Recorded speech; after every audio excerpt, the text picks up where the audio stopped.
Hey everyone, a couple of weeks ago during our series on fear, we talked about the fact that living a place of gratitude is a practice that can really help us move from a place of fear and moves us into a place of living in a peace and being content. And so, as we keep going from there, I think it's important that we kind of circle back to that because the habit of practice of being thankful is so impactful to the way we live. And also because really we're coming up on Christmas, which means that Thanksgiving is a day that happens in there somewhere, so I hear. Now, how many of you guys were taught early on the manners to say please and thank you? And we're all taught that, right, at a certain level. And we're all taught that saying thank you is important. And maybe you're really good at just saying thank you, but I think for the most part, I think we as people are not necessarily thankful by nature. Maybe we say thank you, but most of the time that it's a natural, ingrained, automated response rather than this true expression of gratitude that comes up from within us. I can't tell you how many times my parents had to say, now say it like you mean it, like whether I was apologizing or something like that. But I think with our thank yous, we need to make sure that we're saying it like we mean it and having something come out of us that is actually from a place of actual appreciation. My wife, for instance, she does a lot for me. I mean, I'm talking a ton. I spend a lot of time working, and she does a bunch to make sure that I'm able to keep doing what I'm doing. And a majority of the time, she's really happy and satisfied doing all those things. It's something she signed up for and signed on for, right? But I can always tell when I have not been very good at expressing my gratitude for all the work that she does do. And it's in those places, in those times, I really take her for granted. I just assume that she knows and assume that she's just going to keep doing the things. And those moments, I'm reminded of how important it is to live a place of gratitude and thanksgiving. And whenever I am able to walk in that, she always tells me that it's just nice to know that I'm appreciated. And as people, I think we often fail to take the time to express our gratitude to others. We don't express our appreciation well, and we can take people and things for granted. But I think more importantly, we lose the awe and wonder at the thankfulness of those things. And for many things, we take for granted giving thanks to God. I mean, how many of you guys have ever gotten something you really wanted and you've been waiting for, and for the next week or so, you're really grateful for that item? Your thoughts are focused on that item. Your life is forever changed by that item, only to forget about that item a couple weeks later, and it loses its shininess. It loses its wonder, if you will. And we lose the capacity in that sense to be grateful. And this can happen easily if we don't practice gratitude, especially towards God. I remember hearing a phrase a couple years ago that stuck with me, and it said, what if you only had today what you were thankful for yesterday? What if we were forced, in a sense, I guess, to operate in a place of gratitude, or we would lose things? How would that change the way you act? Now, I'm not one for forcing anything, but it really makes you stop and think about all the things in your life that maybe you take for granted, things that you don't actually stop and appreciate. Last week I was having a pretty bad week, and on Monday I went to Starbucks and for just a couple hours to work, like I do a lot of Mondays. And as I was sitting there, I was stewing on how bad my last week was and all the stuff that was going on around me.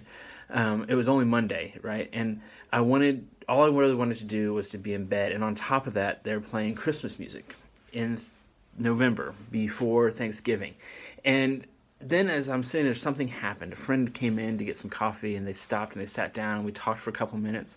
And I remember after that conversation, I was able to just stop. And I sat there and I watched the snow and I listened to the Christmas music, and I just allowed myself to be thankful and operate in gratitude. And something changed in my perspective. And still almost a week later, like I still look at that, and that was a very sacred moment for me. That was a really just a dynamic moment for that in this week for me. Let me tell you something, that gratitude really does change our perspective. When we live in a place of gratitude and a place of giving thanks, the things that we focus on have to change. We can't get away with focusing on all the negative. In fact, just try it sometime. Actively look for all the things that you're truly thankful for, and stop and see how much time you don't have left to focus on all the stuff that doesn't maybe live up to your expectations. In Psalms 95, verse 2, and also in 100, verse 4, the writer encourages us, and he tells us to enter into God's presence with thanksgiving and into his courts with praise. Then they continue by saying, be thankful unto him and praise his name. Now, this could have a couple different meanings in this time, and I don't want to get into all that, but ultimately what the psalmist was encouraging the people to do is to enter into God's presence with a place of gratitude, of thanksgiving, being the starting place of our encounters with God. Let me explain why this is important. In the Old Testament, the word for thanksgiving can really be used in a couple different ways. It can be used as adoration, praise, offering, and ultimately sacrifice. Our place of thanksgiving does not have to be based on our circumstances. You can be thankful even when stuff doesn't look like there's much to be thankful about. The term sacrifice itself often means that it costs something, or you're in spite of something, you're giving something up.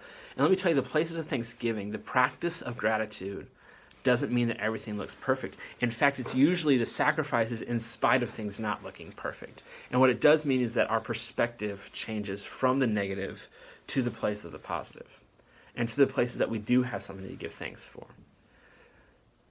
In Psalms and in a couple of other books, there's another phrase, and it recurs about 10 times throughout the Old Testament. And due to the placement and the way it's used, it's a belief that it's kind of a common song or a common theme, repetitive theme throughout the Old Testament. And it goes simply, it says, "Give thanks to the Lord, for he is good. His love endures forever." And the fact that this is repeated meant that there was a significance to this phrase. And if nothing else, this is something we can offer in gratitude. And that's what I say, give thanks to the Lord, for he is good, and his love endures forever. God is good, and his love endures forever. In the middle of how things look and feel, God is still good, and his love still endures forever. And that's a place that we can begin our thanksgiving. Fast forward to the New Testament, and there's a really cool miracle in Luke 17:11 through 19. And in the story, we find that Jesus is walking along, and all of a sudden he hears a group of 10 guys calling out to him. And these guys had leprosy. We don't hear really a whole lot about leprosy much anymore, but at that time, it was a bad deal. And not only was it a death sentence most of the time, but it also meant that you had to live away from society. You were an outcast, and you lived outside of that place. So here are 10 outcasts rolling up on Jesus. They probably stunk. They probably looked awful with their skin deteriorating, literally is what leprosy does. And they're really not the type of people you really want coming at you and yelling at you in the wilderness. And it says when they were a distance off, they stopped and asked Jesus to have mercy on him. And Jesus commands them to go and show themselves to the priest, because at that time, if you wanted to be declared healed of something, you had to go to the priest. And they were the ones that would declare that you were clean to come back into society.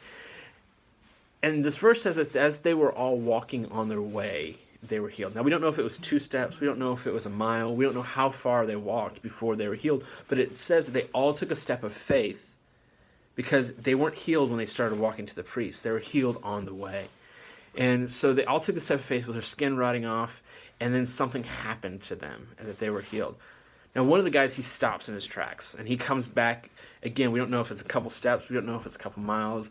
It leads us to believe that it's some distance, because the other 9 weren't anywhere to be seen. And he came back, and he began to give thanks to Jesus for healing him. Now, this was a Samaritan man. So this is a Samaritan that didn't really like Jewish people, and the Jewish people didn't like them much. But yet he was the one that came back.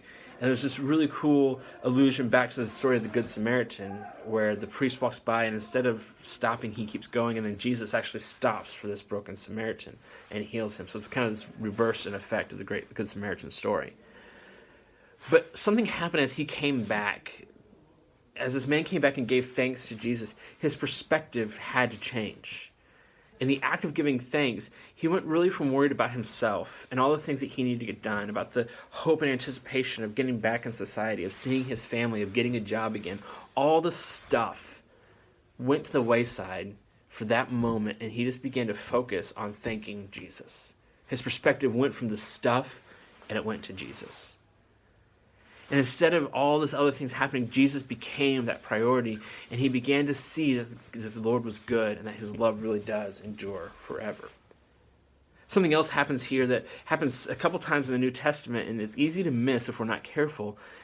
And what would happen is Jesus would heal somebody, and then they would do something, or they would come forward, or they'd taken the next step towards Jesus. And as they did, there was a declaration that their faith had made them whole, or had made them well. This was after they were healed. So there's another step of their healing. And this word is actually the word for saved, or a salvation, a spiritual movement or an emotional movement. In this instance, the leper, his act of gratitude brought about his spiritual healing. It changed his situation. It changed the way he saw his world. I want to quickly look at one other verse that talks about this, and it's in Philippians in chapter 4, verse 6. And Paul encourages his readers in this letter not to let their circumstances and their situation win, but he says instead, turn to God, make your request be made known to God with thanksgiving. And then he talks about a couple things that happen when we give our place of thanksgiving. He says, and then the peace of God will guard your hearts, which are your emotions, and your mind, your thoughts. What would it be like if the peace of God came in and really flooded your emotions and your thoughts? There's a connection closely connected with the peace of God and the gratitude towards God. He then takes it the next step and he says, and then let your minds be put on all these things. Let your thoughts be transformed to all the positive things. Think about these things. And gratitude unleashes peace that then is able to change our perspective, change what we think on and the way we think. So if you hear nothing else today, hear this. The habit of thanksgiving changes our perspective. So then how do we walk out Thanksgiving? I want to give you 3 practical ways that Thanksgiving can change your perspective. First, realize that Thanksgiving is a habit and a practice. It's not a talent. Gratitude isn't one of those things that you're either really good at or you're really not. Gratitude is learned. It's a learned behavior, and the more that you practice it, the better you become at it. When we commit ourselves to gratitude, to seeing the places that we can be thankful, we often find more things to be thankful about. If you're looking for places to practice gratitude, you will find them. Because when you're looking for places to live in Thanksgiving, your eyes stop looking at the things that are missing or your lack, and they start looking to the things that you do have. It shifts your perspective. Secondly, understand your circumstances don't steal your opportunity to be thankful. In fact, when things aren't working out the way that you think they should, your response should immediately be going to a place of looking for gratitude. When you pray, it says in Philippians, let your request be made known to God with thanksgiving. And that invites the peace of God. And then finally, understand that you have the ability in your thanksgiving actually changes the atmosphere and the environment around you. 2 Corinthians 4:15 says, as we practice thanksgiving, it impacts things for the glory of God. Thanksgiving has an exponential effect. The more we do it, the more of our world that's impacted. And the more of our world that's impacted, the more thanksgiving comes out. And the more things then, again, are impacted. Change the stuff around you with gratitude. It's as I said, it's exponential. It keeps going and it keeps giving back. So this week, find some practical ways that we can express our gratitude to God, whether it be through song, through writing, through prayer, whatever it looks like, start leaning into the discipline of gratitude. Thanks for being here. We hope to see you guys next week.